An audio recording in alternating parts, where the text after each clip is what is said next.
une favela où je ne savais même pas où j'étais. Les gens, allez-y doucement. D'accord, j'ai compris. Quel a été le pire rendez-vous que vous ayez jamais eu avec un gars et pourquoi c'était le pire rendez-vous? Je pense que c'était quand le garçon m'a invité à le regarder jouer au foot. Et puis je suis restée là, dans les gradins, à ne rien faire, à m'ennuyer. Mais il était bon? Il a marqué quelques buts pour toi? Ah, malheureusement, non. Il était mauvais? Oui, il était encore mauvais. Voilà pourquoi je n'invite pas de femmes à voir mon match. Je joue mal. En boîte, le gars était fier dans le carré Very Important Person avec sa grosse chaîne. Je me suis réveillée dans une planque, Avec le matelas par terre, un matelas par terre, sans drap. Honnêtement, c'était sûrement un de mes pires rencarts. mais tu as regretté? Je ne me souviens pas bien juste de m'être réveillée là-bas. C'était fou, j'étais dans une favela sans savoir où j'étais. C'était à São Paulo, n'est-ce pas, Paul? À São Paulo. Enfin, T'étais à Héliopolis ou Paraisópolis? je n'en ai aucune idée. Jusqu'à aujourd'hui, je ne sais pas. J'ai juste appelé un Uber et je suis partie. Sympa, différent. Et toi? C'est la même histoire, mais c'était un peu différent parce que c'était là-bas à Recife, tu vois. Ouais, dans une salle qu'on appelle Brega, tu vois. Brega Funk. Et là, j'ai rencontré un gars dans la loge Very Important Person qui se prenait pour le chef. Il a dit qu'on partirait d'ici pour un endroit génial. Je pensais vraiment que ce serait bien. Quand je suis arrivée, c'était une baraque. C'est quoi une baraque? Il t'a frappé là-bas? Non, car je ne voulais pas, tu vois. J'ai demandé à partir. Mince, il faut vraiment en choisir qu'un?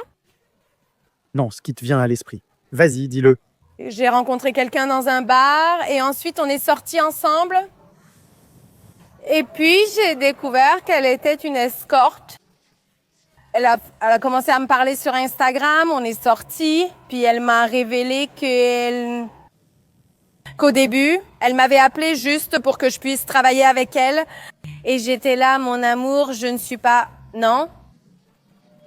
Je ne suis pas comme ça, non. D'accord? Je me souviens seulement d'un gars qui m'a dit qu'une fois, il n'a pas réussi avec une fille qui achetait des vêtements chez Shein. Assez précis.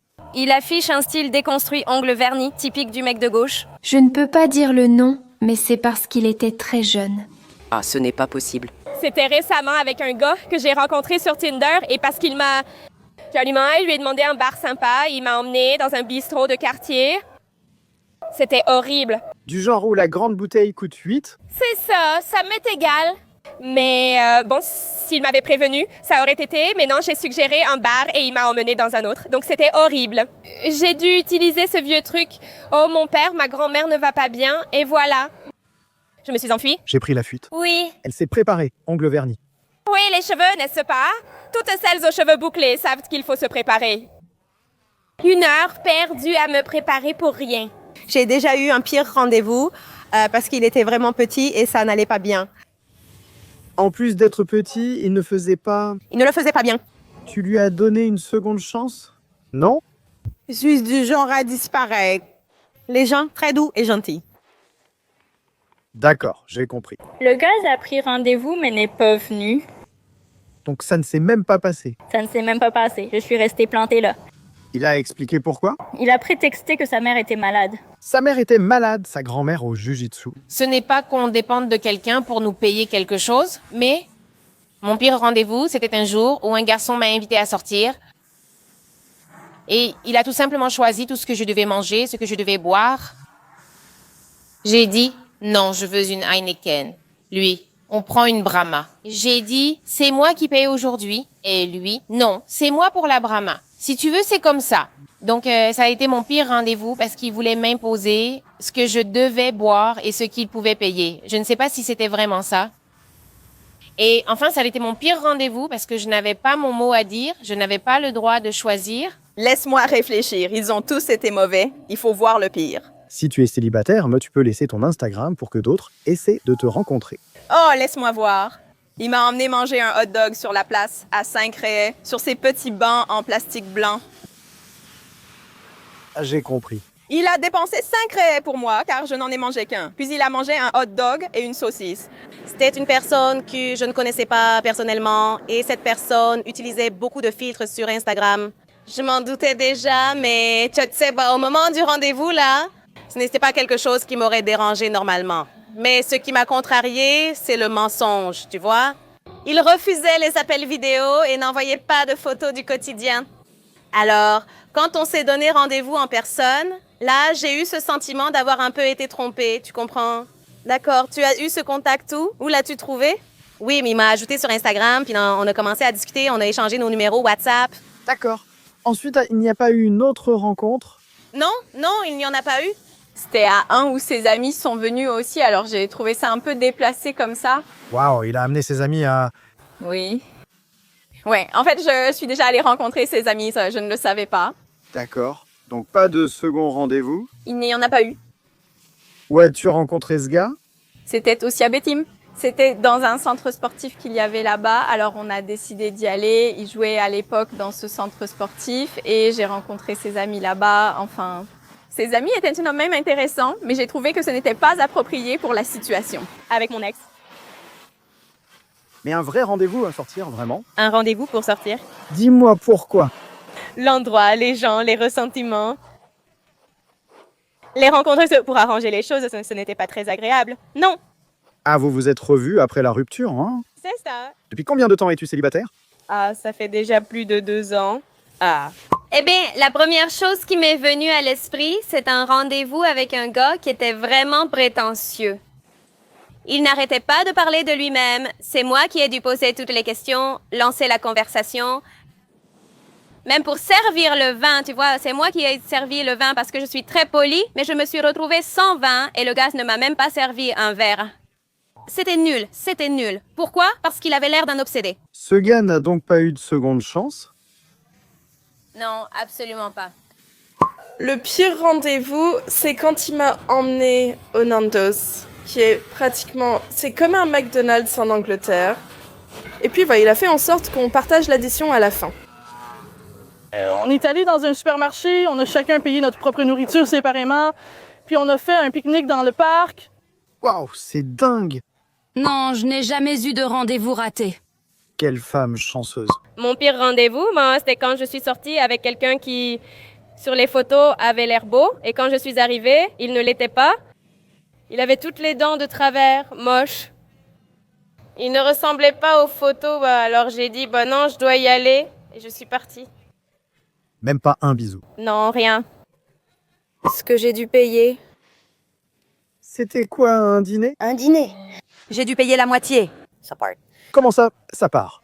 Oui, comme si je payais ta part. Ah, la tienne et la mienne. J'ai payé la mienne, genre la moitié. On n'a pas eu une bonne conversation, disons, genre quand la conversation ne coule pas, tu vois, quand on doit forcer la conversation. Oui, il faut faire un effort pour dire quelque chose. Exactement. Eh ben, j'ai eu une bonne histoire. J'ai eu un rendez-vous avec un gars que je connaissais de la fac. On est allé boire un verre près de chez moi. Il est venu me chercher en voiture et sur le chemin, on a dû s'arrêter à un feu rouge. Et la voiture devant nous, le feu restait rouge et la voiture devant ne bougeait pas. Alors, comme c'était la nuit et qu'il n'y avait personne, mon ami a décidé de dépasser et de continuer. Et après 2 pâtés de maison, on a commencé à entendre des coups sur son pick-up. Genre des bruits sourds et tout ça. Le gars nous suivait, mais il roulait derrière en frappant le pick-up et en criant parce qu'on était passé par-dessus lui. Genre parce qu'on est passé à côté de lui. Clairement, l'homme était ivre ou dans un autre état qu'on ne connaissait pas. Mais après, la rencontre a été super gênante. Le gars faisait rester tout le temps sur son téléphone, mais il ne me prêtait même pas attention. J'ai proposé de reporter s'il était nerveux. Il a insisté pour continuer, mais j'ai souligné qu'il ne faisait pas attention à moi. Et on aurait dit qu'il racontait ça à ses amis, genre « Comment je fais pour arranger ça ?» Et voilà, c'était vraiment très étrange. C'est tout. Donc ça n'a servi à rien. Autrement dit, dès le début, ça a déjà mal tourné. Au début, ça s'est mal passé, j'ai proposé « Si tu veux, on reporte à un autre jour. » Le gars a insisté, mais ensuite il m'ignorait, parlait avec ses amis au téléphone. Je me sentais invisible. Tu étais là magnifique pour lui et il ne t'a même pas prêté attention. Oui, il a dû être nerveux et du coup, il a complètement perdu le fil. J'ai parlé avec mon ami et un gars au bar voisin, mais... Ah, d'accord. Non, heureusement, je n'ai pas eu de pire rendez-vous, peut-être un ou deux un peu plus bizarres. Du genre, une conversation que la personne n'arrivait pas à entretenir ou qui est devenue un peu gênante. Je pense que les pires rendez-vous sont en boîte de nuit parce qu'on ne peut pas discuter à cause de la musique. ou dans les bars avec de la musique forte, ou quand la personne ne comprend rien au sujet que tu abordes, tu vois. Ce sont les pires rendez-vous, mais finalement, les Argentins et les femmes les font beaucoup d'efforts, donc ça se passe toujours bien. C'était un rendez-vous via une appli comme Tinder. D'accord. J'ai rencontré quelqu'un, elle utilisait tant de filtres que je ne l'ai pas reconnue. Elle utilisait trop de filtres. Ali très petit intim. Trop de filtres, je ne l'ai pas reconnue. Tu pensais rencontrer Leonardo DiCaprio et... Non, mais aucune ressemblance. Il ne ressemblait en rien aux photos.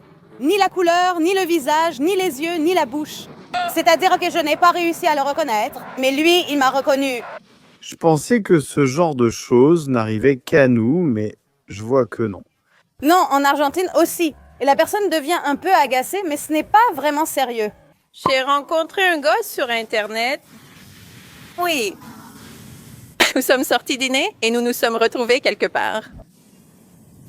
Et nous sommes montés dans sa voiture. Il m'a fait faire un tour, il ne m'a même pas emmené dîner. Il a tenté de m'embrasser et comme j'ai refusé, il m'a dit de rentrer chez moi. C'était trop forcé, tu comprends. C'était trop forcé. La personne, tu vois, on n'avait pas autant de confiance et il est allé trop vite, tu comprends. C'était mon pire rendez-vous. Le pire rendez-vous chez moi à Zapala, Neuquén, c'était quand un gars est venu me chercher et il venait d'un barbecue, il sentait le barbecue. On est allé faire un tour et j'ai juste eu envie de rentrer chez moi. C'était genre, prends une douche, mec. C'était à cause de l'odeur alors? Oui. Y a-t-il eu un deuxième rendez-vous ou pas? Non,